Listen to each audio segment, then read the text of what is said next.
Eksodus, hoofstuk 37. Besaliel het die ark van 'n akasiaboom se hout gemaak. Die lengte van die ark was 2,5 L of ongeveer 1,1 meter.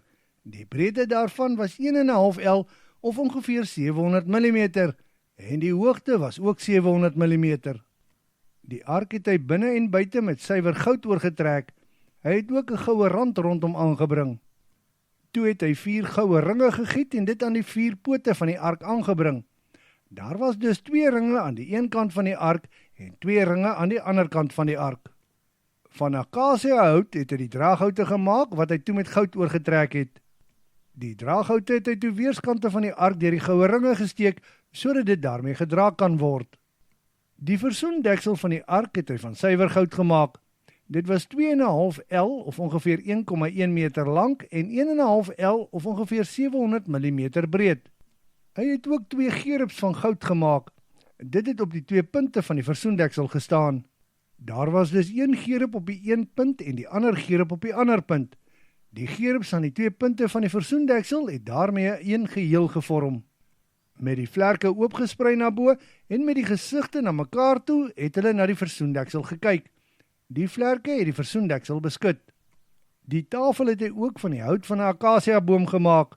Die lengte was 2 L of ongeveer 900 mm. Die breedte was 1 L of ongeveer 500 mm en dit het 1,5 L of ongeveer 700 mm hoog gestaan. Die tafel het hy met suiwer goud oorgetrek. Hy het ook 'n rand van goud daarop aangebring. Toe het hy 'n lys van 'n handbreedte of ongeveer 7,5 cm rondom aangebring. Dit het hy afgerond met 'n goue randversiering.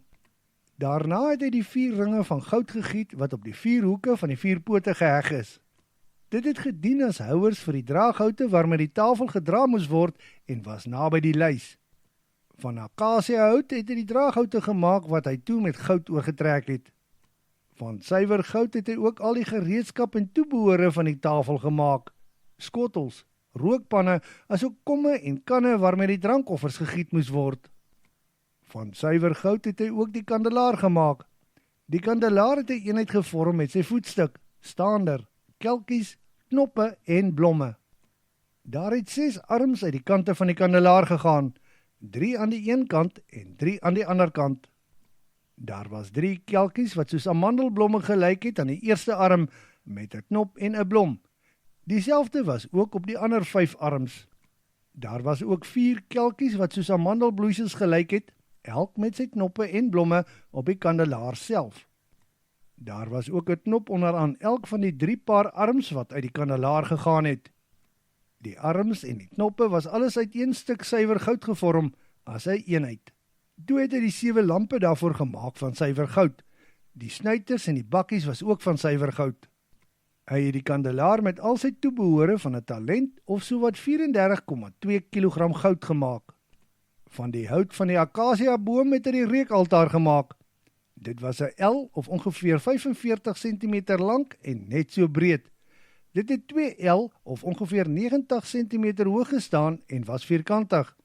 Die altaar en sy horings is as 'n geheel uit 1 stuk gemaak.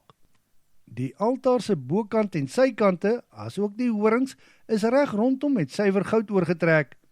Toe het hy 'n rand van goud rondom aangebring. Aan die 2 sykante het hy ringe wat van goud gemaak is aangebring. Die 2 ringe het gedien as houers vir die draaghoute waarmee dit gedra moes word. Van akasiahout het hy die draaghoute gemaak. Daarna het hy dit met goud oorgetrek. Soos net 'n salfmenger dit kan doen, het hy die heilige salfolie asook die suiwer reukwerk van speserye gemaak.